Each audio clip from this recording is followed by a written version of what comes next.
चैन से सोना है तो जाग जाइए।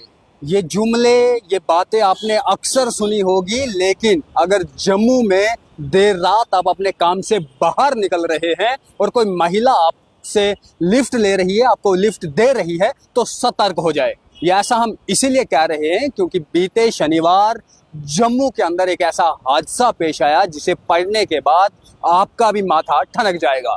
नमस्कार, मैं राजकुमार और आप सबने देखना शुरू कर दिया है द न्यूज रूम 24 आवाज। इस समय हम बिल्कुल नौबाता पुलिस स्टेशन के बाहर हैं और आपको बता दें कि बीते शनिवार एक ऐसी वारदात सामने निकल कर आई जिसने सबको झंझोड़ कर रख दिया। एक लुटेरी महिला का आज जम्मू कश्मीर पुलिस के जवान भी साथ देते हैं और एक शख्स को लूट लेते हैं। क्या पूरा मामला है ये आपको बताने की पूरी कोशिश करेंगे।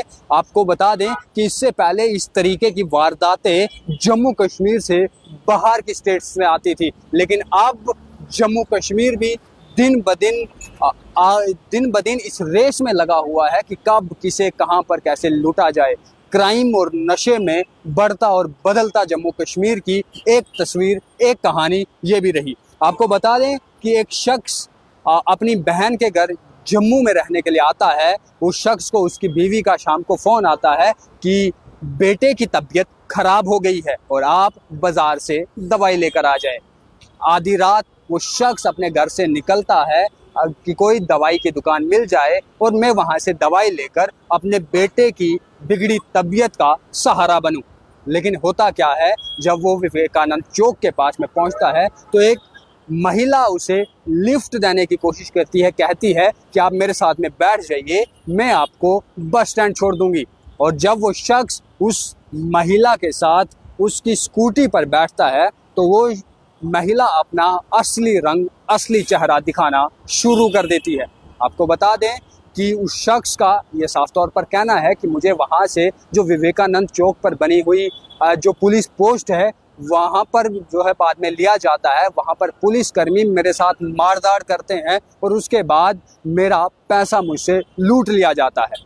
फिर से आपको बता दें कि एक रात को एक महिला उस पुरुष को, जिसका नाम मैं अगर आपको बता दूं, उसका नाम कुलवीर सिंह है, बटोत का रहने वाला है, अपनी बहन के घर जम्मू में रहने आया था। और वो रात को जब बेटे के लिए दवाई लेने के लिए निकलता है तो एक महिला उसे स्कूटी से लिफ्ट देने की कोशिश करती है और जब महिला के साथ वो स्कूटी पर बैठ जाता है उसके बाद महिला अपना असली चेहरा उसे दिखाती है और उसे वो पैसे की डिमांड करती है। कहा कि अगर आपने मुझे पैसे नहीं दिए तो मैं यौन उत्पीड़न का मामला आप पे दर्ज कर दूंगी। वो उसे एक होटल के बाहर ले जाती है और वहाँ पर जब ये तमाम चीज़ें होती है उसे अंदर जाने के लिए कहती है। जब वो शख्स वहाँ से नहीं उसके साथ में नहीं जाता, जब वो वहाँ से आगे निकल जाता है तो उसके बाद वो महिला, उसका कहना है कि मैं चांद बीवी जो गुरुद्वारा बिल्कुल विवेकानंद चौक से नीचे गुरुद्वारा है वो वहाँ पर खड़े हो जाता है और उस जगह पर उसे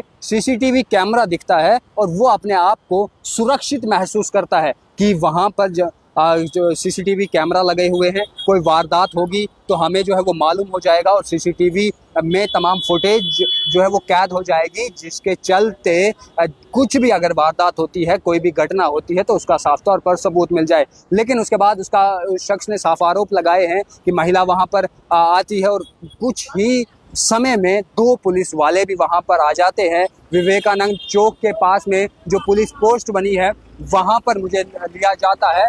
वहाँ पर पुलिस कर्मी मेरे साथ मारधाड़ करते हैं और मेरे पर्स में जो 6,000 रुपये थे वो मुझसे लूट लिए जाते हैं। और यहीं पर इनका जो हैवानियत है, इनकी जो साजिश बरापन है वो यहीं पर ख़त्म नहीं होता।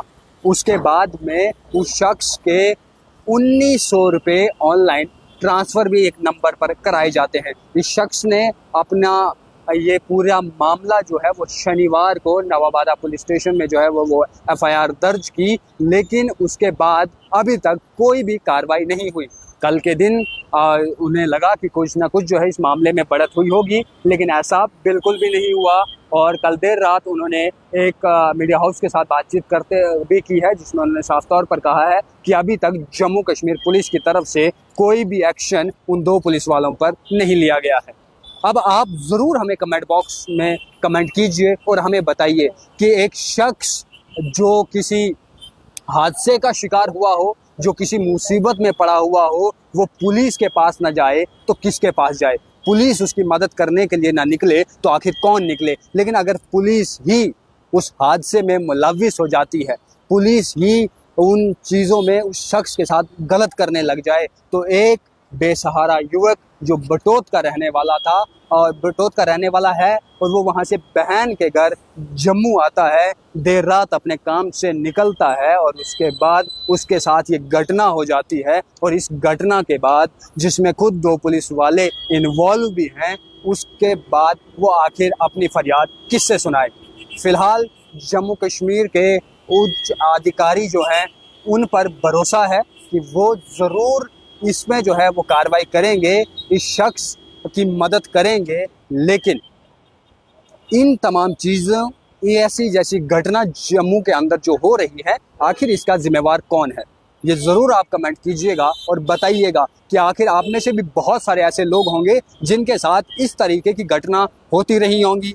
बहुत सारे लोग तो आकर जो है अपने मामले दर्ज करा देते हैं। बहुत सारे लोग ऐसे भी हैं जो इन मामलों को दर्ज नहीं कराते, क्योंकि उन्हें लगता है कि कहीं सोसाइटी में हमारी इज्जत खराब ना हो जाए, कहीं सोसाइटी में हमारी रेस्पेक्ट कम ना हो जाए। उसके चलते बहुत सारे ऐसे मामले होते हैं जिन्हें लोग दबा देते हैं। लेकिन शनिवार का ये मामला है, तो एतवार को जो है वो कुछ भी नहीं हुआ, और आज सोमवार है। देखना ये है कि क्या कुछ होता है। और वो शख्स ने ये भी आरोप लगाया है कि हमने उन्हें जो है बिल्कुल ड्यूटी करते हुए देखा, बिल्कुल तैनात देखा, उन पर कोई भी अभी तक कार्रवाई नहीं हुई है। फिर से मैं एक बार कहूँगा कि ये लाइन आपने अक्सर सुनी होगी कि चैन से सोना है तो जाग जाइए। लेकिन इसी के साथ में कि अगर आपको सेफ रहना है, आपको सतर्क रहना है, तो जब भी बीती रात आप घर से बाहर निकलें तो किसी भी अननोन शख्स या कोई भी जिसे आप नहीं जानते उस पर भरोसा मत कीजिए। चाहे वो फिर आपको पैसे दे रहा हो, चाहे वो आपकी कोई मदद कर रहा हो, चाहे वो आपको लिफ्ट दे रहा हो, चाहे वो आपका सहारा बन रहा हो, बिल्कुल भी किसी पर भी भरोसा ना कीजिए। खुद पर भरोसा रखिए। उस शख्स ने सोचा होगा कि चलिए घर जल्दी पहुंच जाऊंगा, एक महिला मुझे लिफ्ट दे रही है, और महिला जो है क्या ही मेरे साथ गलत करेगी। हो सकता है ये बेचारी मेरी भावनाओं को समझी हो, मेरे दुख को समझी हो कि इतनी रात में घर से बाहर हूँ, टेंशन में हूँ, दवाई लेने के लिए मुझे जाना है, और ये जल्दी पहुँच जाऊँगा, दवाई ले लूँगा, और उसके बाद घर वापस पहुँचकर बेटे को वो दवाई खिला दूँगा। लेकिन हुआ क्या, वो हमने आपको पूरी कहानी बताई। आपको क्या लगता है, ज़रूर न्यूज़ रूम के कमेंट बॉक्स में अपनी राय दीजिएगा। और अगर आपने भी किसी हादसे से बचना है तो सतर्क हो जाए। धन्यवाद।